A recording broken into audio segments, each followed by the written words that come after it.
আজকে বাড়িতেই তৈরি করে দেখাবো দোকানের মতো ভেজিটেবিল চপ। এখানে একটা বড় সাইজের বিট, একটা বড় সাইজের গাজর আর দুটো সেদ্ধ আলু ম্যাশ করে রেখেছি। আর এখানে রয়েছে কুচনো লঙ্কা, আদা থেতো করা, 5 ফোড়ন, ভাজা মশলা আর কিছু বাদাম।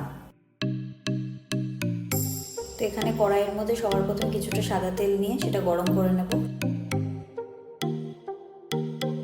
এবার তেলটা গরম হয়ে গেলে তার মধ্যে 5 ফোড়ন দিয়ে দেবো আর যে আদাটা থেতো করে রেখেছিলাম সেটা দিয়ে ভালোভাবে একটু ভেজে নেব।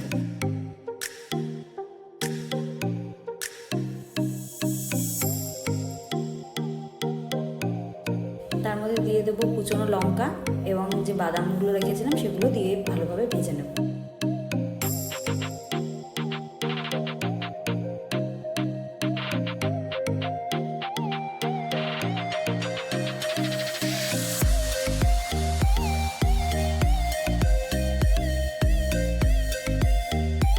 এরপর যে বিট আর গাজরটা আমি কুচি করে রেখেছিলাম সেটা এর মধ্যে দিয়ে ভালোভাবে ভেজে নেব।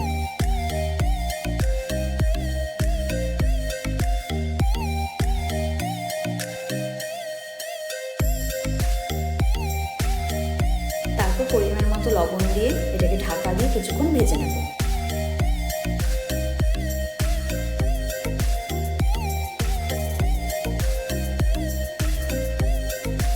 এবার বিট গাজরটা ভালোভাবে ভাজা ভাজা হয়ে গেলে তার মধ্যে যে ম্যাশ করা আলুটা ছিল সেটা দিয়ে দেবো এবং ভালোভাবে মিক্স করে নেব। তার উপর থেকে যে ভাজা মশলাটা ছিল সেটা দিয়ে ভালোভাবে মিক্স করে নেব।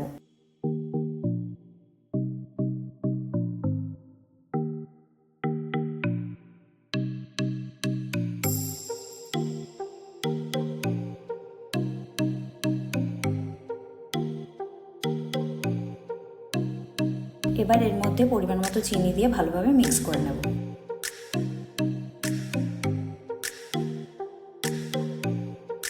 এবার অন্য একটি বাটিতে 2 চামচ কর্নফ্লাওয়ার এবং 2 চামচ ময়দা নিয়ে নেব। তার মধ্যে একটু নুন এবং একটু গোলমরিচ গুঁড়ো দিয়ে তার মধ্যে জল দিয়ে ভালোভাবে একটা ব্যাটার তৈরি করে নেব।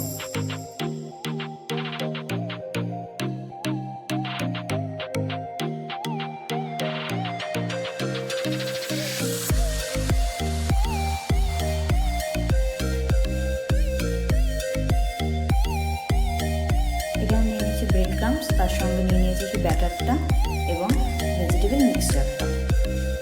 এইবার ভেজিটেবল মিক্সচারটা ছিল সেটাকে আমি ভালোভাবে একটা ভেজিটেবলের শেপ দিয়ে নেব এবং তারপর কর্নফ্লাওয়ারের যে ব্যাটারটা ছিল সেটার মধ্যে ভালোভাবে ডুবিয়ে ব্রেড ক্রাম্বসের মধ্যে ভালোভাবে মাখিয়ে নেব। সেটা অন্য হাত দিয়ে করতে হবে যাতে ব্রেড ক্রাম্বসটার মধ্যে কোনো ভেজা ভাব না থাকে।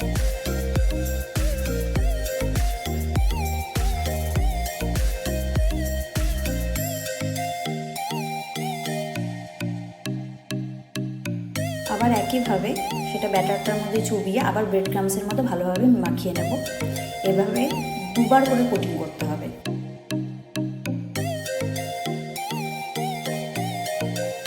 এমনভাবে আমি সবকটা ভেজিটেবল শেপ দিয়ে নিয়েছি।